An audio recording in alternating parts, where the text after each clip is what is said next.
Hi everybody. Hi, today we're planting garlic today. It is November 9th. It's unseasonably warm. It's pushing 70, it feels like. Yeah, it's Normally, or used to plant the garlic faithfully on Columbus Day weekend. But a couple times we had an unseasonably warm fall and it started to sprout, and that's not good for it. So now we've had a couple frosts, and after this week we're going back down into the regular temperatures. okay.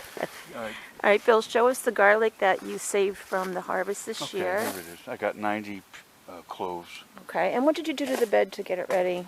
Well, after we harvested the garlic a couple of months ago, you know, there wasn't too many weeds in here at all. So I checked it, took a couple of weeds out that I found, and I added some compost to it, mixed it up. So really, what we're going to do here is plant the garlic.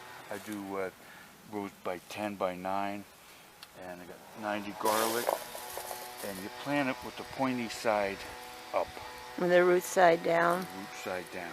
If you get it in wrong, it will find its way. You know, I mean. And you plant it about 4 inches down. Oh, you want to show us a couple examples? Yeah. Okay, well first we got a snow blower or a leaf blower in the background now. It won't be long before it would be a snow blower. You know, first since I have 90 and I want them to be kind of even, I kind of line them up so I know where I'm going to go. They look to be about 4 to 6 inches apart. Yeah, I think that's right. It's 4 feet by 4 foot bed, so I got 1, 2, 3, 4, 5 5, inches 6, about. 7, 8, 9. I'll make this way 10 and the other way 9. This just helps me line them up and keep track of them when I'm planting them. Okay, let me get out of your way. I'm going to go this way. Maybe 9. All right, you could just do a few. I think we get the idea. So you're going to set up the first 2 rows. Yeah. And do you set them all up, or you just plant those and then start with the next one? one? What I'm going to do is put just leave them there, but then plant. Oh, so these will be like the markers of where each row starts. I guess you gotcha. could put string down, or I don't know. This is what I do. Popsicle sticks. Yeah. Just about. Well, you could actually use real plant markers too. 5, 6, 7, 8, 9. Okay. So. Okay. So it's actually 10 by 10, but since you're counting the same that one twice, so. So really, I'm going to push them down about 4 inches. Okay. And really, after they're planted, you just put some hay on top, or straw, I should say. Either one. And straw doesn't grow. Hay can. Has seeds in it. You put a pretty thick layer of hay on it, right? Because you don't want it to sprout. That's what had happened before. A couple of times it would sprout, and that's not good for it. We actually had one year, we had so many exceptionally warm days throughout the winter that it killed the garlic because it sprouted so many times and then got frozen. But the hay or straw is preferable.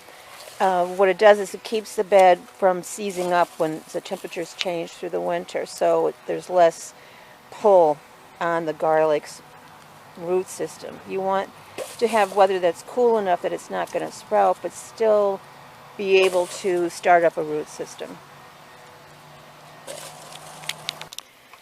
So as you go, you set aside 2 of the garlic to show which rows you are finished with, right? yeah. Okay, so now it's time to keep going, because, you know, it is easy enough to get mixed up about where you left off unless you leave some kind of marker. Okay, we're getting ready to put the hay down. I should mention that although you separate the cloves, you don't need to peel them. The skin actually gives the cloves a little protection, and eventually, when it grows into a full-size bulb, it will have a new skin.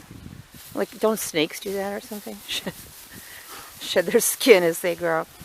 But Bill's putting down straw. Is that a turkey in there? Oh no, never mind. I'm thinking something. Oh, that's a really bad joke. Bad music joke. About, now you want me to get my fiddle out, not play that.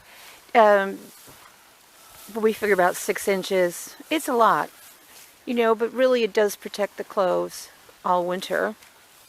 And it'll pank down too. Yeah, pink isn't a word. Tamp, most people would say. Pink is a word that people only in northeast Pennsylvania use. It will flatten. The weather will bring it down, you know, when it rains, etc. But it just keeps the cloves a little bit warmer. Mainly it keeps the soil from heaving. So a good thick layer. And when it comes to spring time, you can start peeking in there and see if you've got any cloves coming up. And once you've got the cloves coming up and the weather is amenable, it's safe to start pulling the hay back and let them have at it. And the best part is this keeps the weeds from coming up That is true. next year. So garlic is one of the simplest things. I mean, it doesn't get much easier than this. Enjoy. Let me know, do you grow garlic? What's your favorite variety? I don't even know what variety we're growing. We just, whatever grew. I think the first ones came from the grocery store. Yeah.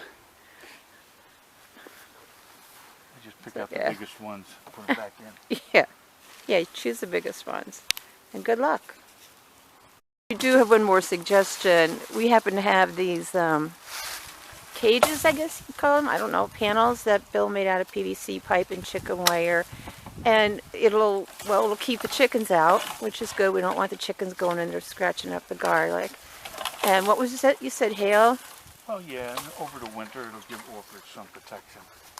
So, I mean, this is optional. I'm sure most garlic growers probably don't do anything like it, but definitely keep the chickens out. They would love nothing more than to jump in there and start scratching up that hay. There's probably really good worms in there too with all the compost that you added.